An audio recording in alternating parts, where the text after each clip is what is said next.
Yeah.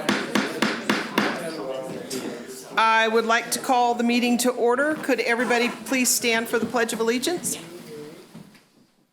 I pledge allegiance to the flag of the United States of America and to the republic for which it stands, one nation, under God, indivisible, with liberty and justice for all.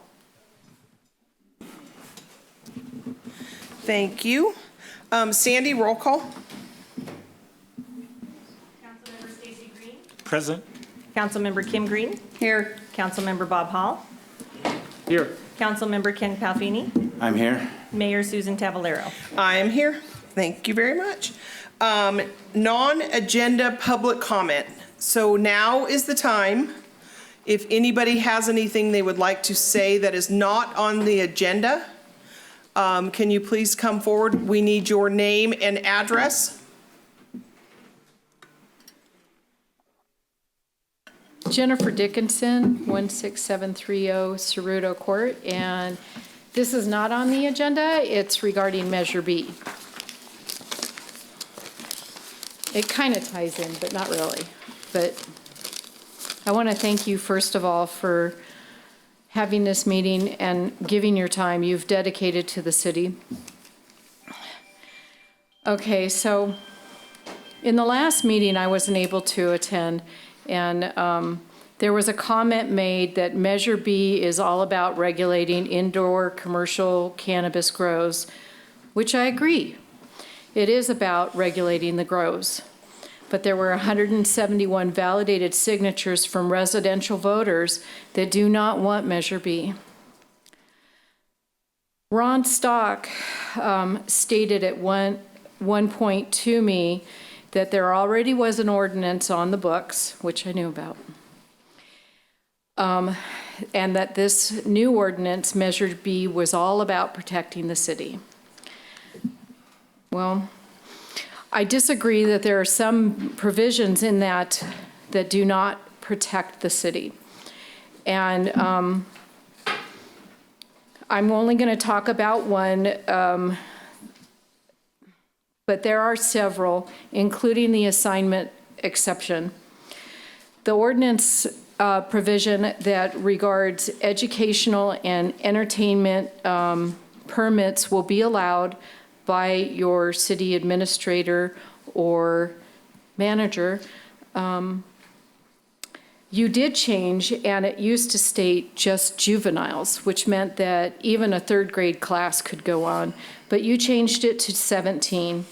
The current California law does not allow anyone under the age of 21 on these grow sites. And I understand that you said that they do not regulate educational or entertainment events, but that was one of the reasons why I wanted this ordinance stopped, was because I don't think anyone under 21 should be allowed on the premises. Regarding, I have and I'm going to run out of time, I have a recording from Ron Stock that is from the March 2019, where he actually talks about how we got to do this right now. We have to do this right now. And the reason is because he had other things on his agenda, and if we didn't do it right now, that the people would not be able to break ground and put the greenhouses in June. And I have that recording, but I'm going to run out of time. So I just want to state that you were not being transparent about why I had decided this. So I thank you for your time, and I am still endorsing that the voters vote no on Measure B. Thank you. Thank you. Sandy, did we have cards? No. No. Okay.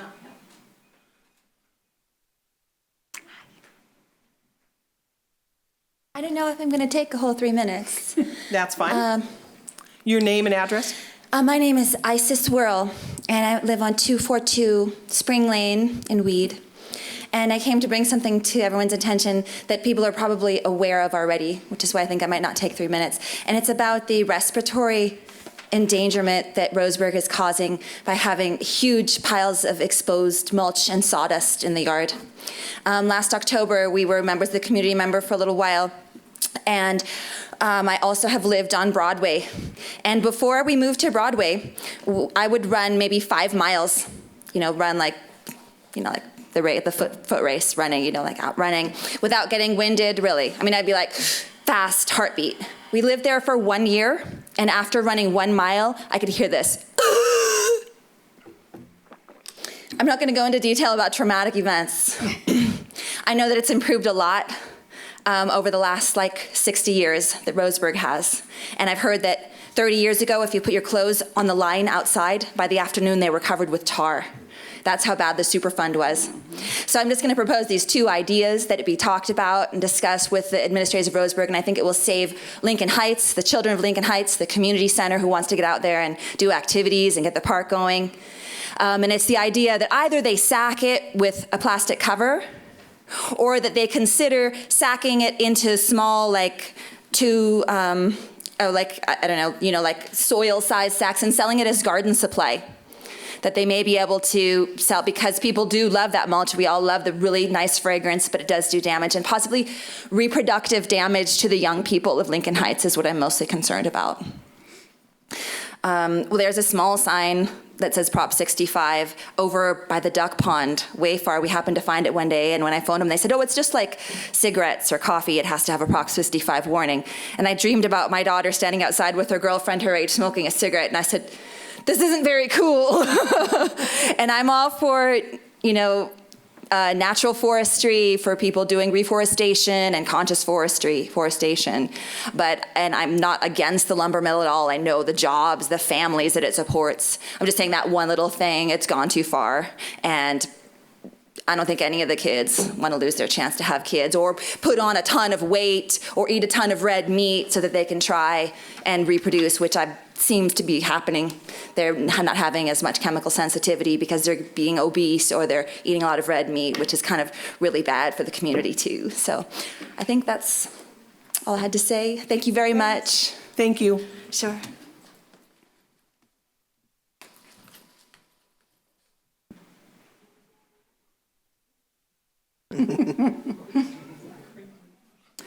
Hello, Sarah Montgomery, 5734 Antelope Court in Weed.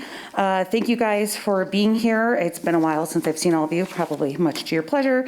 However, there's a few things that I'd like to address that have been weighing heavily on me. The first, it has to do with former city manager Ron Stock, and I understand that there was a domestic violence situation that happened with Mr. Stock and his partner.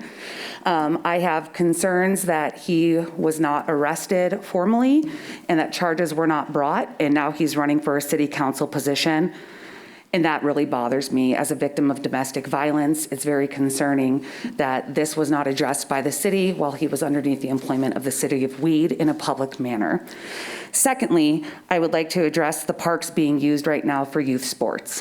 The CDC clearly states that youth sports impose a high level of risk for full competitions between teams from the same local geographical area, and there's even a higher risk when they consider them to be from different geographical areas. We have children from McLeod, Wairika, Mount Shasta, and Weed convening in large groups at our city parks, and that is a concern. That was approved by this city, this council, members of this council, and that is concerning to me that this is being promoted. The Parks and Recs District should not be allowing it, just as Mount Shasta banned it from happening this year. It's very disappointing as a mother that we are including additional risks to our kids and thereby the senior and elder members of their families.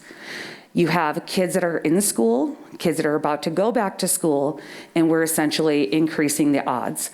As most of you are aware, public health releases numbers. We have students that are definitely getting COVID-19. Statistics can show that from both Jackson County and Medford, where a lot of the sports travel with the basketball teams, as well as Shasta County, who have both seen a significant increase in recent weeks with the reopening of school and sports programs. Why we are endangering our aging demographic in weed is beyond me, and it seriously is concerning. Nobody here in this board, on this council, is an infectious disease specialist. That supersedes that of the CDC. None of you are doctors, none of you are epidemiologists, and so I, as a mom, am really frustrated that this continues to happen. Several of you choose not to wear masks. That is also concerning. Several people in this room, a city building, not wearing masks. Very concerning. This is a freaking pandemic. A pandemic. 250,000 Americans have died. Just because we live in Siskiyou County does not make us exempt. Thank you. Anybody else?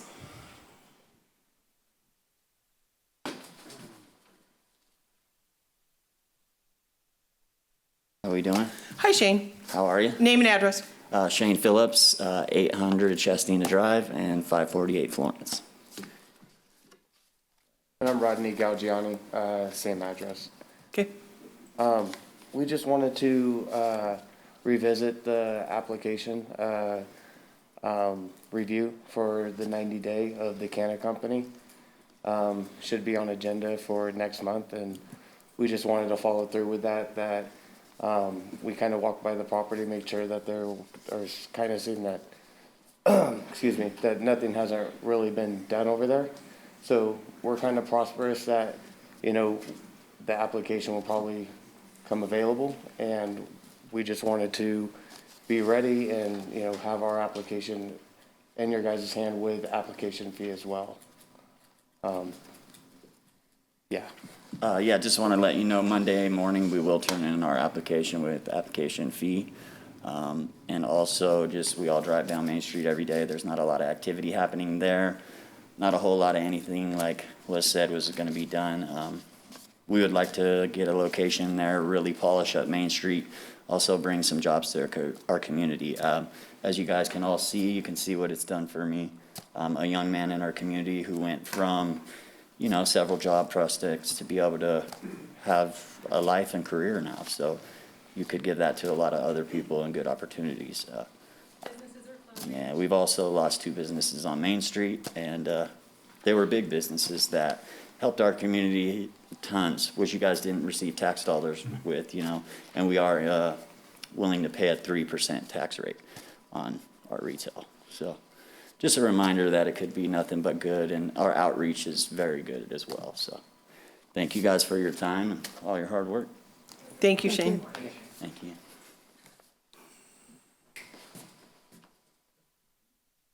Anybody else? Anything that's not on the agenda? Okay. We will move forward. Council member announcements, meeting reports, and comments. Stacy, you want to go first? I do not have anything.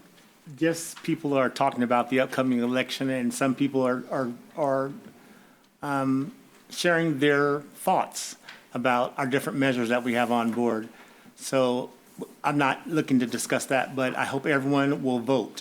Your voice is counted and necessary, and I won't stop saying that until I see 100% voting. And I don't understand why people don't vote and then have a comment on how things are run. You can't talk to me if you don't haven't voted. So I still really believe that. So please vote. Whatever choice you have, your voice is important. It needs to be heard. I agree. Mrs. Green?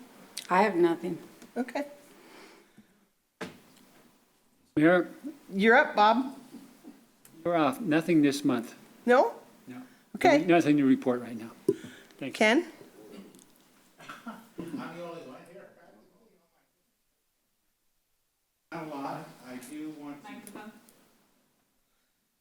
Thank you, Ms. Monitor. I do, thank you for your inquiry. I do want to announce that the Resource Center has eggs and 211 boxes for those that are food challenged. All you have to do is go down there on Thursdays. So if you, not only do they have, I think there's 30 eggs to a flat. So if you go pick one up and your neighbors might need eggs, you can share or divvy them up however you need. What's a 211 box? A 211 box is a meal box. So there is canned food, dry food, stuff that you can actually make a couple meals out of. Okay? Again, it's for those that are food challenged. In particular, the 211 boxes are. The eggs are there for when you can show up. They get quite a few, and they are being donated by Belcampo. They are also organic. So it's Belcampo's been giving them to every resource center in South Siskiyou. So it's been good. Nice. I would also like to chime on with Sarah, and I know I wrote an email the other night. I was up late. So we want to talk about that. Regarding when I came home at about 5 o'clock, there was probably 60 to 75 cars at Bel Air Park. I know by the vehicles that we drive and the vehicles that our communities drive throughout Siskiyou County, that it does not look like it is our population that is enjoying those fields as much as they should. They were not socially distanced. They were not masked. It was, to me, almost as if it's a super spreader event. I believe our Park and Rec may not be aware of these people playing in our parks. One, they need to prove liability. At least when I know I did youth sports, we had to provide proofs of insurance for your activities that were going on within whatever park. If we are going to allow activities, we should at least spread those activities throughout our parks. We have Lobus Field, we have Charlie Bird Park, and we also have Bel Air Park. There's plenty of space for people to behave themselves. I personally was embarrassed for our city because of it. Every other town has closed their doors to recreational gatherings for kids. Not sure if we need to go that far, but we need to be very cautious so that we are not the people that cause the problem. That's it. And they did not ask the recreation department about that. Thank you. I do appreciate that, at least they need to be aware. They're playing flag football or... There's a fee for that. There's a fee to use the parks. And I am following up on it, but Thank you very much. I drove But by. I would also where all these indicate cars were. that spreading them out, we have big parks here. That's not undoable. No. I don't know if it's much safer, honestly, but the appearance would be better, and the parents were just misbehaving themselves. I cannot believe that they were sitting side by side, rows of them with no masks. I said 1 in 20 in my email. I didn't see any, but I'm sure there was a few out there. Well, somewhere. and they're adults too, so that's, But the kids aren't, and Yeah. all of the kids were sitting there. they're in charge of their kids, so. Yeah, anyway. But they aren't paying us the $5 per child fee. No, we didn't. Oh, that's no. interesting. The That's- park, to my knowledge, the park was not reserved last night. Right. It's been going on for 2 weeks. Yeah. And I apologize probably for not getting a hold of you. I do come home late. Last night I seemed to come home at 5:30 or 6, which is early for me, but When I was over there a couple weeks ago, they were practicing, but there was one team out there. I mean, there was all of 10 kids. I have photos. My wife instructed no, I me I saw. should be taking a video instead of a Yeah. photo because it No, I has a saw. little bit more impact. And I actually have a Facebook friend whose child plays, but I'm not real sure where she's taken her pictures. Okay. Because it might be happening in Mount Shasta also. I don't think I they're don't open.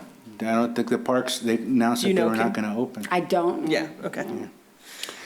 Thank you. I did call the Mount Shasta Rec, they're closed. Okay. Okay, the only report that I have is Transportation Committee for the county, which we meet next Tuesday. And to remind people that the stage right now is free. And it's free because of what they had going on with the college. And until they run out of that money, they're going to continue to be free. And they do have somebody new on there that is going to be making a new bus route. And that's all I have. And just to tag on to that, they started off the cover for the bus stop at the community center. Oh, good. Okay. Okay, moving on to presentations. This is my favorite one. So, we have Matt Bauer. He is Director of Business Development for the National, don't say it, Speleological We'll take that. Society. Not, I know, not spelunkers. They are spelunkers, but they're not the Spelunker Society. The colloquialism is that cavers rescue spelunkers, but, you know, we don't judge. Well, or caveman. This is Matt the caveman. Madam Mayor, thank you for letting me address the council, members of the council, and City Manager Rundell. I appreciate your time for this audience. COVID willing, next summer, we are going to add about 30% of your town's population right in the middle of the summer. So, my name is Matt Bowers. I'm with the National Speleological Society. We are the world's largest organization dedicated to the study, exploration, and conservation of caves. Now, I'm sure many of you, or probably most of you, have been to lava beds. Within about 50 to 70 miles of here, there are probably over 2,000 caves. Quite a bit. And it's an area of the country that we've been doing a lot of work in for many decades, but we haven't brought our national convention here for about 30 years.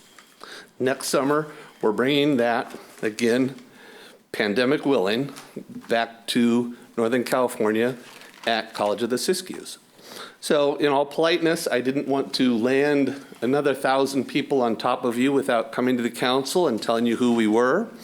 Answering any possible questions you might have. We have obviously been working for several months with the college and Richard at the chamber, and today I met with Tim Rundell and Chief Mayberry to go over our preliminary site plans and make sure we're in compliance with city regulations. We do fully expect to pretty much fill every hotel room in town for about 8 days, and probably some spillover from there. So it's a group of scientists, it's a group of educators, explorers from all of North America, and probably about 14 different countries will be coming to Weed. So we're thrilled to bring this event to town, and certainly I'm, as a native Californian, I love Northern California, and working with the townsfolk and some of your local businesses over the last few months has been absolutely wonderful. So if the council has any questions, I would be more than happy to answer them. Do you have dates? We do have dates. It'll be the week before the 4th of July next summer. And I believe you got some of our pamphlets and my card, so certainly if any questions come up over the next several months, let me know. I'm Mayor Sue, I'm sure it's not the last time we'll speak, of course. Hope not. I'm not going in a cave, though. We'll show you the really, really big ones with footpaths and handrails. You'll be fine there. I've gone to Shasta Caverns. Just a question. What's the approximate number of people you think might be attending? In a non-pandemic year, I would tell you 1,100. COVID has made that variable very strange for us. We did cancel our event this summer, which was scheduled to be in West Virginia. Next year, we're told that people are either dying to do something that they haven't been able to do for now 2 years, or they'll still be scared to travel. So I can't give you an honest answer because none of our formulas work under this scenario. We have not been here before. And will you be going in town in groups at certain places, or just? Oh, you can expect to see quite an uptick in local shopping, definitely. particularly in the service industries. Obviously, a large part of our group stay in hotels, and we're working with the chamber to, make that list popularized to our national membership. Some of our people will also be camping at the college campus, and I expect that, our stragglers that have not booked hotels, we're probably going to be into, some of them are going to end up driving to Dunsmuir or Wairika. Okay. You have my contact information. We are very much looking forward to coming here. If you have any questions, certainly by all means, reach out at any time. Do you get to use the dorms? We will be using the dorms at the campus, but Okay. it's nowhere near enough population there to hold everybody. No. Okay. All right, Any thank more you so questions? much. Will COS be preparing meals, or have you guys? got We're still working far? that out. Our size is a little bit larger than they're concerned for their capacity, so it may be a mix and match of some of their facilities complemented with some of the facilities that we have to bring in as mobile kitchens. We haven't solved all that yet. Okay. I can't tell you the amount of fun it's been planning a large mass gathering in the middle of a pandemic. In the middle of it. Not an experience I want to. Non-mass gathering. Not an experience I want to go through again. Are you planning any, like a community presentation regarding what Thank you found? actually for bringing that up. We aren't confirmed on this yet, but we are very heavily working on putting together a public screening of an IMAX film dedicated to cave exploration that would be opened as probably a fundraiser for the college and opened for the general public. We don't have all the details on that yet, but yes, it is something that we're working on. All right. No. Thank you so much. See you next Thank you, summer. Matt. Looking forward to it. Okay. I'm excited for you guys too. I love it when you lie to me, Susan. But do you want to go in caves? Yeah. You do? Okay, well, he's the guy. And he brought 2 friends. I do have some pamphlets on the table back here. We have some. Yeah. Those are cool. Learn something Right? new every day. New word for me. I just got out of a cave, actually. I'm Stephen Bryan. I'm the Regional Director for South Siskiyou County for the Siskiyou Community Resource Collaborative, which are the family and community resource centers throughout the county. And particularly, Weed, Mount Shasta, Dunsmuir, and we do services to McLeod through their schools, and we work with their other organizations there. We're here tonight to talk about Read Across Siskiyou, which is our annual reading event where we provide books to children throughout the county, age 0 to 5, for free. And it's the same book to every child. And in the past, as you know, a lot of you have been guest readers before. We've had guest readers go out to all the schools and preschools, read to the children. It's going to look a lot different this year, so we'll keep you posted when that happens. The books just arrived this afternoon in Wairika, so I don't have any for you today, but we'll definitely come back and provide the council the title of the book? The Lion and the Mouse. The Lion and the Mouse, I'm sorry.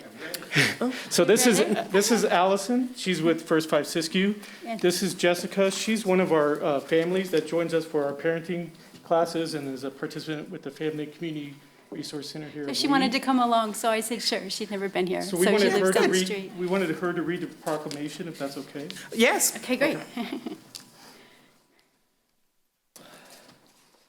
The proclamation of the 13th Annual Read Across Siskiyou event, sponsored by First 5 Siskiyou Children and Families Commission. Whereas the ultimate goal of the First 5 Siskiyou Children and Families Commission is that all Siskiyou children from prenatal through 5 years of age will be healthy, ready to learn and support in safe, nurturing families and communities. And whereas children in Siskiyou County from prenatal through 5 years of age have a successful start in life, daily reading with supportive and nurturing families, caregivers, educators, and community leaders. And whereas early literacy is a foundation for academic, social, emotional, and economic success. And whereas First 5, in partnership with Family Community Resource Centers, dedicates one day each year to promote literacy by the same titled book to be read by guest readers to children in various preschools, kindergartens, child care centers, libraries throughout Siskiyou County on the same day, and provide each child with a copy of that book to home. Therefore, the City of Weed hereby proclaims November 18th, 2020 as the 13th anniversary of Read Across Siskiyou.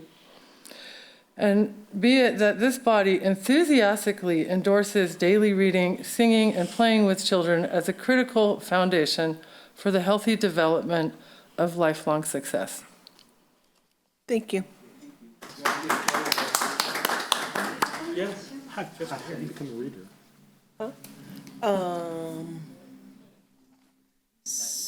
Thank you. Thank you, Jessica. Steve probably knows. How do you, get to I'd be a like to reader? become a reader. I've heard about it, but I didn't know the channels. You're a reader.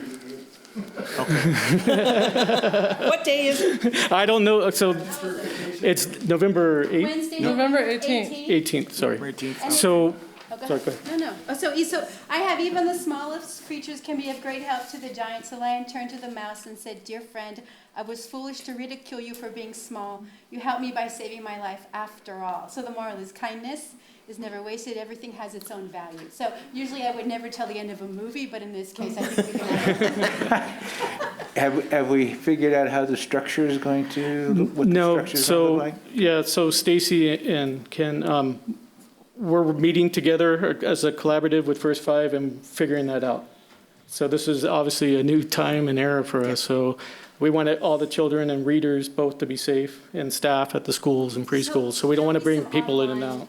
There'll be some, I'm sorry, there'll be some online readings and different types of things. So we're adapting as we have been for a while now, so. Yeah, give us a couple weeks and Yes. Okay. I'll definitely add you to the list too. Okay, If thank you. anybody is I know Bob always reads. Yeah, I always Kim, like to Sue do it, always read, yeah. yeah. So I'll add you all to the list and then, or everybody but Kim.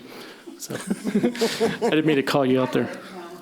I just have one last thing I wanted to say about Read Across Siskiyou, and then I was hoping, because I haven't seen you in a while, if I could give you a brief update on the Resource Center and what's been going on. So, 13th annual, this is the 13th annual Read Across Siskiyou, and early experiences matter, and that's what this is all about. Daily reading, singing, talking with children is essential for supporting child development. When we read with children, we expose them to new words, new ideas, and share the love of reading and quality time. This annual event demonstrates the commitment to investments in early literacy by the Family Community Resource Centers and First Five Siskiyou. So thank you for being a part of it. Thank you very much. Thank you. So, Thank you. Thank you, Jessica. So like I said, Jessica is one of our families here in our Nurturing Parenting series. It's a parenting class that goes on Wednesday nights. It's been going on for 3 years consecutively now. And it's on Zoom, it's online. Yeah. So when the pandemic started in March, we immediately switched to Zoom meetings, so there wasn't any hiccups or spaces, and we've had pretty good attendance, and I think. Yeah, great educational stuff. It totally changed my focus. And I don't have, it's 75% of my problems with my son are gone. Nice. That's huge. That's good to hear. So we do evidence-based classes like that throughout the county. The one here is specific curriculum. We have one that's ongoing in Montague, which is for parents in recovery.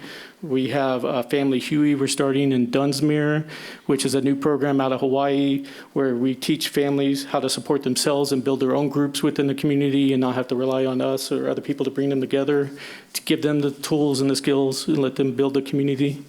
And then in Mount Shasta, we're doing a Parenting the Second Time Around series, which is for grandparents and relative caregivers. We know that a lot of that is going on here in Siskiyou County. We started that last year, and we have a really good group of grandparents that meet. So we keep offering series. So this is a new series, actually, with a new curriculum we just came up with. So. And I just want to add that some of the Zoom classes, even though they're Zoom, it really helps the isolation factor because a lot of parents that Jessica shared with me personally that she really looks forward to. Provided a network of friends and wouldn't think that Zoom might provide that, but it seems to. So. Yeah. Yeah, I've actually had one of the moms reach out to me and said, if I knew it was going to be like this, I would have got everybody's phone numbers at the beginning of this classes 6 months ago. So I was able to help her reconnect with some of those families. And so those are some of the things we do to help strengthen the community and help support parents and families and build children up and help provide a special outcome for them later in life. The earlier you read, the better outcomes you have going through life. They base jails on how many jails they're built in America on what the reading levels are at 3rd grade. So if we can get all these kids proficient by 3rd grade, think all the money we can save in the city and put that money into other things too. So that's just my little preventative spiel there. The 211 boxes, going back to what Ken was talking about earlier. So when the pandemic started, there was grant funding provided from OES, 211, and United Way, and they put it into these food boxes. They reached out to the family resource centers and other community organizations like Denise Spade and the Siskiyou Food Alliance here in Weed, and we all collaborated together to get those out into the community. Originally, they were specifically for seniors that were homebound and individuals that had medical conditions where they couldn't shop for themselves. So the boxes were, what's inside them is 3 to 4 days worth of food for 3 to 4 people. So we just got another 75 boxes delivered last week. And so we're well stocked. Denise does a great job up the hill. So we just wanted to have some food here downtown. Some of the seniors and other individuals, it's hard for them to get up to the hill and back. And during the pandemic, we just thought it would be the best prudent idea to have the food here at the Resource Center. So then we started working with Belcampo and bringing in eggs. I just dropped off 8 more cases this morning. I think they're all gone already. By 3 o'clock, they're all gone. So each box has 6 flats of 30, so that's 180 eggs. So 8 times 180, so 1,160 eggs. Today I dropped off here in Weed. I've been doing that every week. Mike Rodriguez has been helping me. I know several of you are familiar with Mike Rodriguez. Since Mike's retired, he's become my #1 volunteer in Mount Shasta. So we do that through all the resource centers. I've also been providing those eggs to McLeod to their resource network and their food bank. In July alone, even with the pandemic, we served 670 community members here in Weed. So that speaks volume to what's going on here in our community and the importance that we all work together and just support each other as much as possible. So that's, do you have any questions or? Yes, I have one.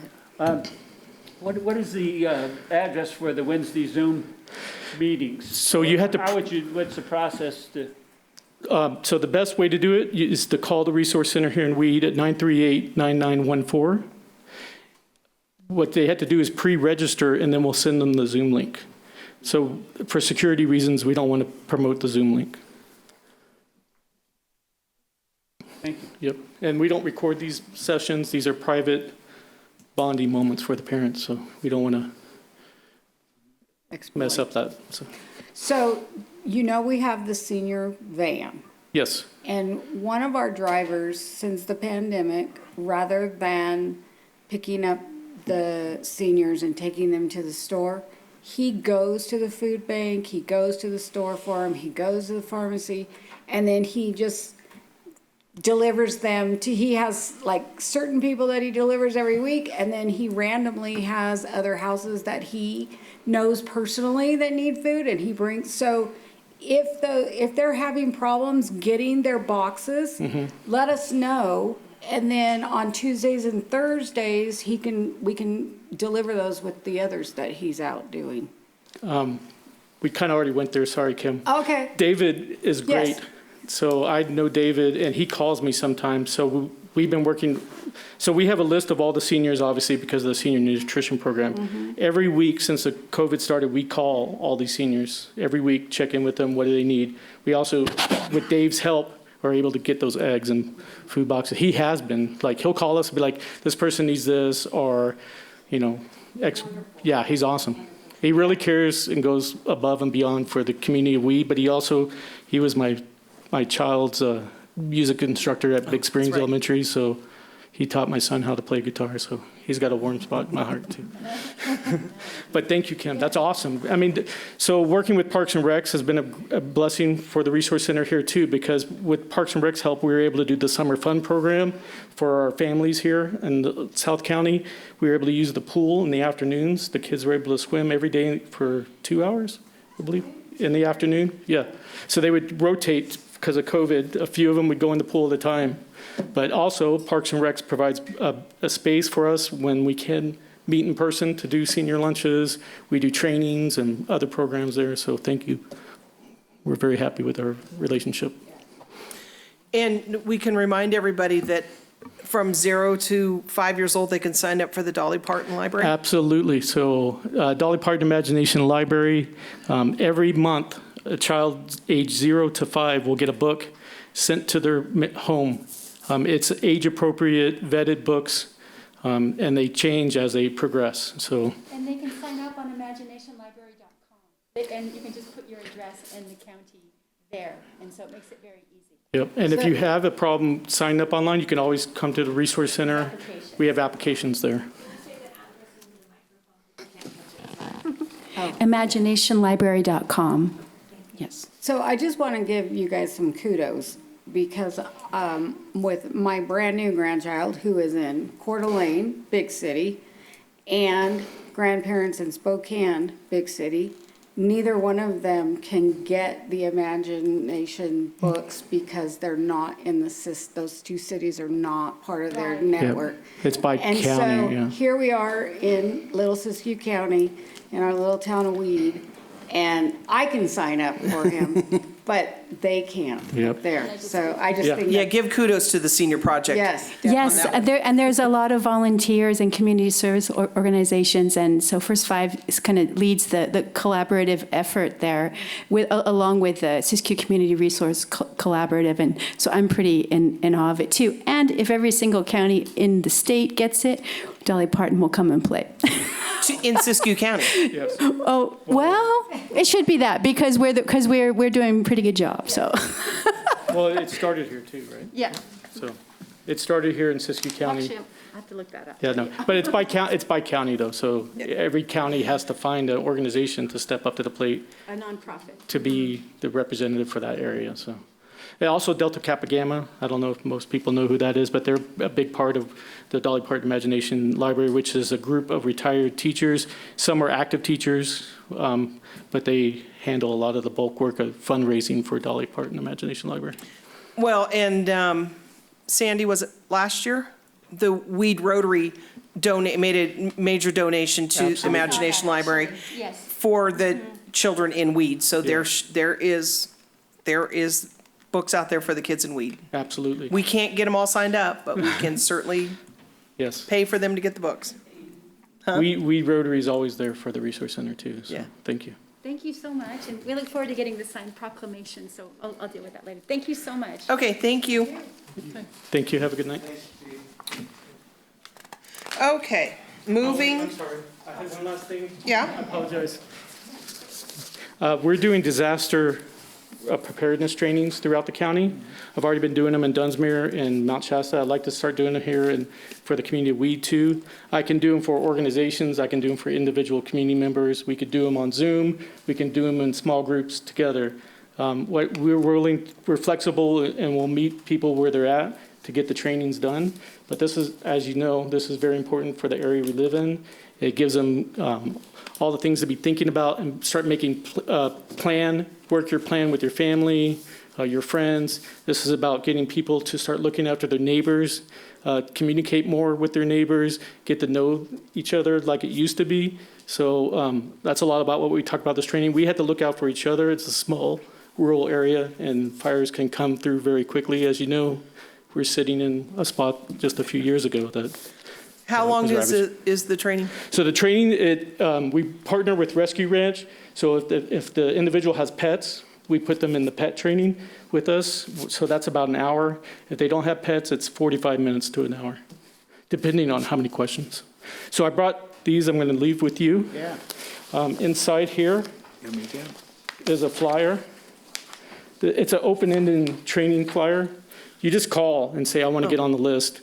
And then when we get enough people on the list, then we schedule a training. Some of the books are at the Montgomery Market. Are they? These guys? Okay, great. Yeah, so we're not the only nonprofit that's part of this grant, but we are the ones doing the trainings. So Rescue Ranch and some other organizations in North County were doing them too. So I'll leave those for you. With Sandy. And then hopefully maybe I can come to Rotary and do a presentation too. Yeah. All right, thank you, sorry. Thanks, Steve. Thank you. Okay, moving on to the regular agenda. The second reading and adoption of the uncodified ordinance number 462-2020. Thank you, Mayor and Honorable Council. Yeah, this is the last step in a long chain of hearings for this development agreement between Shasta Jefferson Growth Business and the City of Weed. Tonight, there's really not much more input from staff as far as the technical attributes of a development agreement, but I just want to close the record up a little bit and make sure the right things are on the record. Basically, we've had a long history. We had a hearing, 2 hearings at the Planning Commission, and kind of 3, I guess, before you guys. But this is the second and final reading of an ordinance. It's not necessarily an ordinance, but in the state of California, development agreements are adopted as ordinances. This decision, I want to make sure this goes on the record, is not really for the actual project. This is actually just approving an agreement between the 2 parties so that would allow the applicant to apply for a larger development project, which will be subject to CEQA. This decision, however, is not subject to CEQA, essentially because it falls within the common sense exception stated in the CEQA guidelines, 15061 subsection B, subsection 3, and it says that CEQA applies only to projects which have the potential for causing a significant effect on the environment, where it can be seen with certainty that there is no possibility that the activity in question may have a significant effect on the environment. The activity is not subject to CEQA. That's the nature of the development agreement. This does not terminate the CEQA process on the overall development project. We're just at the stage of allowing them by agreement to apply for and submit applications for upcoming zoning and whatnot. So, and after tonight, usually these are pretty short hearings. They're not really even a hearing. It will be about 60 days until the agreement is actually cleared. But that's it. If you have any questions of me for tonight. But yep. We have a notice of exemption along with this tonight, so that's it. No questions? No? It's a second reading. Yes. We have a second reading. Ms. Mayor, I move that we adopt ordinance number 462-2020 by title only.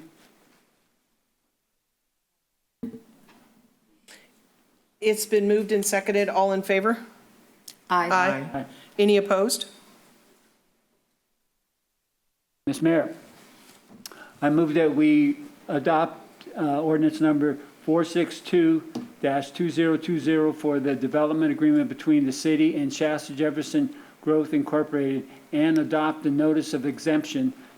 I don't think that we need the number there, do we? Do we need to read all those numbers? No. Okay. I'll second it. It's been moved and seconded. All in favor? Aye. Aye. Any opposed? Okay. Moving on, second reading and adoption of ordinance number 463-2020. Thank you again. This one is, of course, was a little bit different. We have the state legislation passed ordinances to further the rules and regulations that cities can employ for allowing secondary housing units. We actually did this once already in 2017. They did some further clarifications last fall, and they became effective in January 2020. Essentially, it just removes more barriers for people to have accessory dwelling units for, it's the state's way of helping with the housing crisis in the state. This too is exempt from CEQA, basically for the same reason. It's the same section, doesn't really have anything to do with the environment. We already allow housing, and we allow secondary housing units. This just changes the policy that we follow to do that. It doesn't cause any physical impacts to the environment. So it's the same exemption, and this is a second reading. So in 60 days, our law will become official. And that's it. If there are any questions about this, I think we covered the bases last meeting. So without any questions, I'm just gonna. No. I do it. I'll move the induction, that the reading in full of the body of ordinance number 463-2020 be waived, said ordinance being read and adopted by title only. I'll second it. It's been moved and seconded. All in favor? Aye. Any opposed? Okay.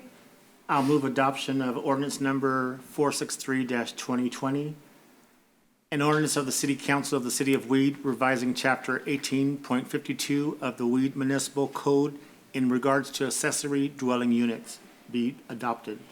I'll second that. It's been moved and seconded. All in favor? Aye. Any opposed? Okay. Thank you. Moving on to item C, City Hall holiday schedule. Madam Mayor and Council, tonight before you is a proposed schedule for the week of Christmas through New Year's. Staff and I have discussed the possibility of closing non-public safety offices that week by allowing the employees at City Hall and Public Works to take 3 days of vacation on December 28th, 29th, and 30th. It accomplishes multiple goals, including burning off about $10,000 in vacation accruals off the books, and we would save approximately about $2,000 in utilities in this building as well as in Public Works as well. And this is something that a lot of cities throughout California and throughout the country, quite honestly, are starting to adopt, because that is typically one of the slowest times of the year for doing business at City Hall.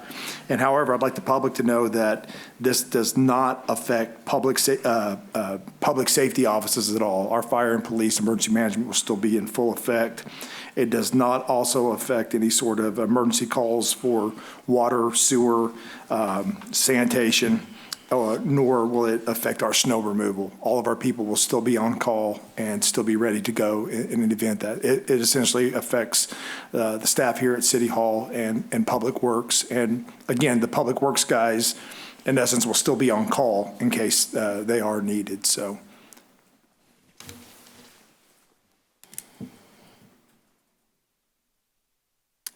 Oh, I'll make a motion to pass. No questions on it?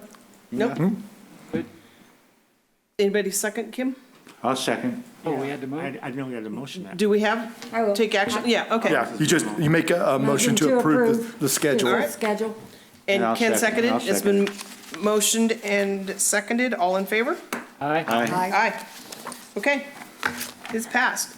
Have a nice holiday week. We'll try. Go ahead. Okay, item D, renewal of agreement between the city and Weed, Rec, and Parks District. Yes, Madam Mayor. Annually, since the 2000, Don't we have to leave? No, we don't have to leave, do we? Yeah. Bob, do they need to? Yeah. So we're. Yep. We You have gonna to sit out recuse there? ourselves. Stacy, you're in control. We can just. You're in charge, Stacy. Okay. To the bathroom. But we know we may have to ask you a question though, so. Oh. So before you tonight, and the reason why, if the audience is wondering why Ms. Green and Mayor Tavalero stepped down, is because Mayor is on the board with the Parks and Rec District, and Ms. Green is, Councilmember Green is the Executive Director for the Parks and Rec Department. So before you tonight is the annual agreement that we provide since the 1/4 penny sales tax was passed in 2014 to provide program services for the Weed Recreation and Parks District, as well as for the Senior Transportation Program. So this is a routine contract that you see each year. Are there any questions? Yeah, I want to make a couple comments. One, that we need to clean up the language between, on this, on the contract, I believe. The contract, what I am reading states between Weed Rec and Park District and City of Weed and Senior Community Resource Collaborative. And it's just the Weed Rec and Park on this one. Also on the, says we'll consider fiscal year 2020 through 21 not to exceed 20,000. I'm seeing two amounts on in the discussion here, one for 20,000 and one for 24,000. So the 20,000 was for the program services. The 24,000 was for the bus or the transportation. Transportation, yeah, that should have stated that, and apologize. Okay, so as long as that's going to stay in that contract, Yes. is that what we're going? Yes. And then we're going to shorten it down just to the Weed Rec and Park? Yes. So the correct amount is 20,000? Correct amount is 20 plus 24. 20 for the program services and 24 for the For transportation. Senior Transportation Program? Correct. I would like to see a listing of the programs, but I mean, I guess we could have them do that at a later point. Yep. With those amendments? With those amendments, I'd recommend approval. I don't know if anybody wants to comment out in the audience, but. It's been moved in second that we will accept the renewal of the agreement as amended. Any nays? Well, how about affirmative? Vote for it. Aye. Aye. Any negative? Okay, the motion has passed. We can ask our folks to come back with the corrections as noted. We'll make sure those are.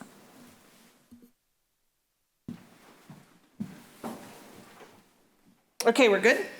We're good. On to consent agenda.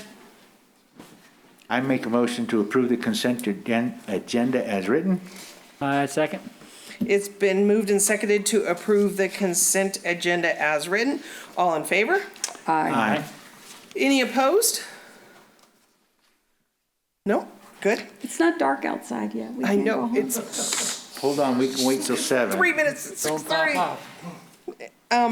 Staff reports? I have just a couple quick things. You're not first. Oh, I'm sorry. Well, then I'll back up. I'll back the bus up. Got all excited, but, Justin, do you have, now you're last. Justin, do you have anything to tell us? Yeah, because I read the paper. I do, and there was a lot of things in there that you guys did, and we need to know those things. Oh, the big list. He's got a list today. No, I just brought the stats in case you guys want to know any stats. Okay. It's just for the month. What part of, which article in the paper did you want to discuss? No, that you went to all the calls that you went to, and Yeah, we went to 1,868 calls last month, officer initiated and calls for service. There was a significant increase in calls for service. We were up 171 over the prior year for September. There was a significant increase in reports, 14. I mean, for a small agency, that's quite a bit. That's not, a larger agency, that's one day, but yeah, and our arrests were up by 9. But there's other things that we are down in that it reflects, obviously with the still ongoing furloughs, our traffic stops are still down, and more officer discretionary things are down because we don't have that extra 8 hours per week that officers are doing proactive things. These were mostly response calls. I just want to speak to a little bit about the comments on the park. I have confirmed with North County agencies that there are flag football games occurring up there currently. So it's not just us, so. In Wairika also? In Wairika. Not in Mount Shasta? I didn't. She's going to call tomorrow. Yeah, I didn't speak with Mount Shasta, but I did confirm that the North County is having flag football events. And they have not received any complaints as of yet, so. But again, going back to the masks, that would be, at this point, it would be up to the city to make an ordinance that would be under the administrative citation. I believe that would be the best option if that's the route council chooses to go. Okay? Any questions? 1,800 calls. That's No, 60. no, incidents. Incidents. Calls for service were 815. We can do the mask. So, and that, I mean, that can be anything from an animal call to the more significant calls are actually we currently have an officer who's involved in an outside agency investigation. One's from the Bay Area, one's from Oregon. He is working on 2 separate cases and working with allied agencies in those jurisdictions on an investigation. So, I mean, that counts as one call for service. You don't see all the hours that are put into that one call. Is there anything in there that's troubling for our county? No, I don't see, I mean, they go, you know, what we are seeing significantly, and I don't think we're the only agency, is an increase in what you see the obstructing and resisting. There has been an increase in that over the past couple of years and in the last 6 months. People are not. Stressed out. Well, it's not stressed out. They're just, there's a trend that, you know, to buck the authority and to go, you know, they believe they have a right, and they do. The right is to challenge it in court. It's not to challenge the officer at the scene making the decision. So that, but we are seeing an increase in those. Personally, I see those in the stats seem to be awfully, charged awfully more, a lot more than they were, you know, previous years. Good to know. Chief, we had talked earlier, a couple months ago. We had kind of mentioned the point that people, some don't have anything to lose. Do you think that the problems that you're having with people are that they sense that they don't have anything to lose now? I mean, as far as there was a time when you did something like that, you'd be in jail for quite a while. Yeah, I don't think it's they have anything to lose. They don't have any threat of repercussion. That's what I mean.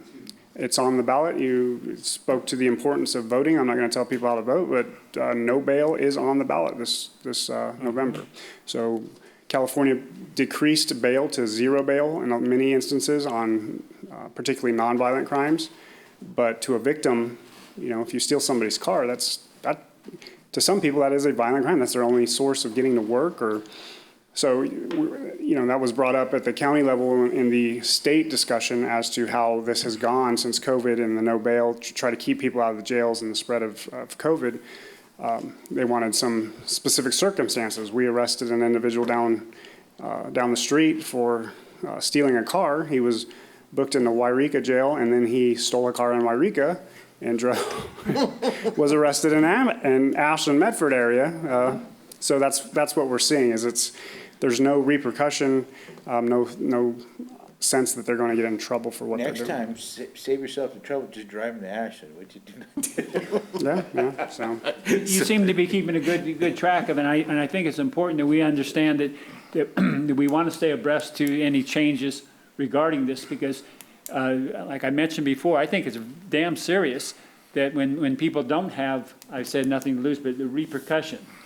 You know, when that happens, I mean, there's a element in our society that is going to be moving through and changing social structure here. They could. I mean, sure. affect us at least. And as you've spoken before, I think it falls back on our community. Our community, the people will decide what is acceptable and what's not, and we need to come together as a community to express that and make Put it some known. time into it. I'm sorry I haven't yet. No, I understand. So, anything else? Nope, thank you. That was 27 calls, average of 27 calls a day. A lot. Chief, do you have anything? Oh, you do? That's all right. I have a new goal. 3 minutes? Yeah, I said it. Start the clock, Sandy. Okay, we had 56 EMS calls this last month. 1 traffic collision, which is rare to only have 1. 8 fires, 3 of those structure fires. 1 wildland fire up on 97. And 4 other fires, and those could be anything from, warming fire to whatever, just not a structure. 1210, our engine that we had the contract with the college, we utilized that from 914 to 917 at the college for hose and nozzle class, and we did have an operator each time. We did bill them for that. I did attend the EMS World Summit, like I told you I was going to do, and I was on a Zoom meeting with a bunch of physicians across the world, actually, even some from Germany. It was pretty interesting. And the whole talk was about the innovations in Narcan in the field. And they wanted the perspective of EMS of how it works. So that's why they had me on there. They had other EMS providers as well, but it was pretty interesting. So I appreciate you guys paid for that class for me. And it was great. I'm in the class right now. Brian and I are at the Fire Show West. It's all on Zoom, so it's usually held in Nevada, but we're doing that the next 2 weeks, so I appreciate that too. I did come and talk to Rotary one day about the wildland defensible space and give them an update on the major fires. And I just finished teaching CPR, AED, and first aid to the police department and dispatchers. And I've talked Justin into having do the training for Narcan, to have that put into each police car. And we'll do that training next and have a couple Narcans in each police car. So appreciate that. So that's it. Thank you. Craig, would you like to say anything? Yes, you have something to say too. I do. We want the public to see. No. We're planning our Davis Street project starting Monday. So, and that'll only take 2 days. And 2 days? Yeah. Yep, it's gonna be quick. So, well, and then they'll have to raise the manholes and stuff, that's us. But the city was notified this week that we were approved for the additional EDA funding for Vista Drive.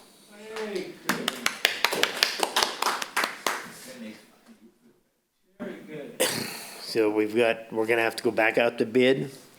And then when those bids come in, all the paperwork should be in order, and we hopefully this time can award a bid.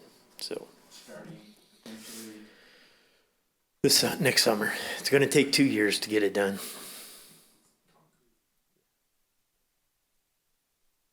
Okay. See, you did have some good stuff. Emily, do you have any good stuff? You seem to tell us whether or not we have stuff to say, so Do you have any good stuff? Yeah. You haven't told me any good news this week. Do you have some? Good news this week. On vacation? That's good news. Yeah. So I'll be gone this second to last week of October. Sadly, the phone always works. Always works. No, nothing too exciting. Just vacation. Guys helped me out and got all the meter reads and stuff done, so that's all taken care of. So Diana should be okay. And we're still plugging away at billings, etc. And Sandy was going to talk on this, I don't know, but the ballot box here in the office does accept from any district. So Yeah, there's a ballot box in even the- if people are traveling through or are coming in here to town to go grocery shopping or whatever, they can put their ballot here. They came by and checked it today, so they come by, I think she said once a week. There's one in Weed for Siskiyou County, or is it? Yes, yes.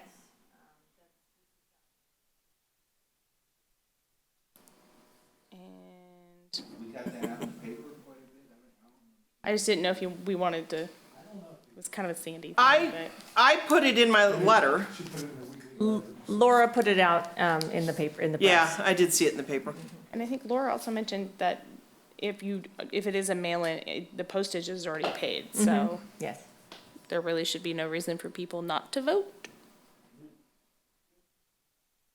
Laura brought it in last Monday or the Monday before. It is secure and it is under surveillance, so people should feel very comfortable if they are not comfortable mailing their ballots and dropping it in the box here. Do you have anything else, Sandy? I do not. Okay. Bob Winston, do you have anything else, anything you'd like to say? Okay. Now it's your turn. She's psyching me out over You forgot what you were here. going to say? Well, I'm going to go real quick here, and but Craig did mention the Vista Drive, which, just put in perspective, that's nearly a $6.8 million project. That's going to be a significant improvement for the South Weed area. I mean, that's a big thing that we're going to have down there, and it's going to help a lot with the wear and tear that we're currently seeing out there with all the big trucks. So, and I just want to let everybody know, I mean, that was a team effort between, Craig and Sandy was a huge help too, and they would come to me and say, we need to get this letter, and so I would crank out stuff because it had to be from the city manager. So we were working really hard to get that done together, and we were keeping our fingers crossed for about 2 weeks because we kept waiting for the call, and we finally got the call, and it was really good news. So also, speaking of Sandy, you forgot to mention, HDL, we're in the process right now of putting that together to where our businesses can get their business licenses online. We're getting close to getting that done. Big help. Sales tax and TOT, I sent everybody a report. You guys probably have seen it, and it was actually in the paper too, kind of a pretty in-depth as far as where our sales and TOT, but basically, if you look at it this way, we're still losing about $20,000 a month compared to last year when you add sales tax and TOT. So we're down significantly. Just in the last 5 months, we've lost almost $100,000 than we had last year at this time. So we're not gaining anything. So, but we're going to try to shoot. We're going to start working on the budget here pretty soon, and Emily and I are talking about furloughs and what we're going to do starting the calendar year in January. Our goal is to try to taper those down, but it all depends on where we are with our revenue. Measures B and M, we put brochures in every water bill that went out this last week. They went out last week, didn't they?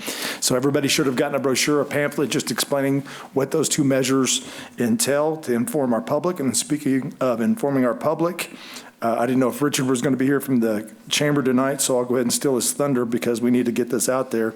There's going to be a candidate forum on October the 19th from 5 to 7 at the community center. So Monday, October the 19th, the 5 candidates that are up for council will be there for that. Public is welcomed. They'll be socially distancing the seats and making sure everything is kind of like it was when we had it our council meeting there the one time. So Climate Tech, I am still awaiting officials from Climate Tech are supposed to be getting back with me. We signed a waiver to allow them to look at all of our energy bills, and they're supposed to be going through and performing an audit to see if they're going to marry up from what they told us we were going to be saving to what we are actually saving. Steve mentioned real quickly about the fire. I will tell you, since I've been here, we've had, I think it's our 4th house fire in 6 months. So, I will tell you also, when I see these fires come in, and I don't know if you know, if you saw the one on Evergreen, it was the last Thursday, a week ago today. Pretty remarkable when you see what CAL FIRE came in and dropped the buckets. The water, it was pretty fast and furious around there. And our guys did a terrific job. Chief Mayberry, our guys, as well as Assistant Chief Carter and old Jack was there too on the truck. And he was nice and sweaty when I got there, but, and Craig's guys out there, working the streets, blocking the streets, making sure we got the barriers up to keep the folks out. It was good to watch our whole public safety and public works crew in action out there. And real quickly on the Canna trading, I'll send you the actual email I got yesterday or a couple days ago from Mr. Fine. They are in the process right now of putting the finishing touches. They did hire a firm. I think it's called, the name of the firm is Perfect Union. I think it's what the name of the company was. But they are going to be putting the finishing touches over the last 2 weeks of October as far as the construction and the interior stuff and the stocking. And they have assured me that they will be open by November 1st. So I guess we'll see. So, and that's all I have to report. Thank you. Kim, did you think of something? I did. So I don't know if any of you guys have noticed that there's work going on at Sons of Italy Field. So a group of local community gentlemen have gotten together and brought in the rec department, the city, some local businesses. We've applied for some grants. We made it to the top 10 last year, so we'll be reapplying to redo the entire Suns ballpark. Right now, they're doing leveling. So lots of sprinklers, pipes broken, and we'll be fixing that soon. But the idea is that we will have American Legion baseball here again. And then the other thing is, I don't get cable. Do any of you guys have cable? I just wonder if you've seen the interview that we did on Measure M. I have not seen it, so I just wanted to know if Oh, on anybody that has Channel seen it. 15? On Channel 15, yeah. I don't get Channel 15. I don't either. So, I do, okay. but I haven't seen it. You haven't seen it yet? Is there a way that we could put it on the city side? I would think. Who did the interview? Oh. Channel 15. Is that Richard's group? No, yeah, but it wasn't Richard. It was a gentleman that came over to the, I'll ask Richard who it was. Yeah, and they could share the link. Okay. Tim, quick question. Are they moving the diamond? It appeared, I saw that they took the pictures mound out. And yeah, but they're leveling the diamond. And there will be a slight shift, but not a huge one. And around home, I don't see that around home has been, they moved a stake, but where the batter's box was, we compacted about 14 inches under there, and I don't think they've gotten to that yet. That will probably not. They're not going to move. They're going to put it back same place it was. As far as I know, the left field fence is 63 inches lower than home plate. Yes, yes, it is. we had, a matter of fact. And unless you actually walk out there, because I finally did it last week, you don't see all those humps and mounds in the infield and the outfield, and it makes a huge difference. It's nice. And then I believe it's going to be an all grass infield. And then hopefully if we get the grant this year, we will be able to use that to redo the locker rooms and the concession stand and the bleachers. Nice work, thank you. That's good. Yeah, we've got, there's a gentleman from G&G Hardware in Wairika who actually used to work for Scott's Turf. Unfortunately, he can't help us with our grant application, but he brought in a load of topsoil and he is supplying all the seeding for the grass. We did that. When did you lay in sod? 40 years ago? It was 1978. Yeah, 40 years ago. Okay, anybody else? All right. Is it you? I make a motion. Before I do that, I think we should understand that Chuck Sutton is smiling at us right now from up above. And I make a motion, we adjourn. We're out here before 7. Yeah. All in favor? Aye. Thank you, guys.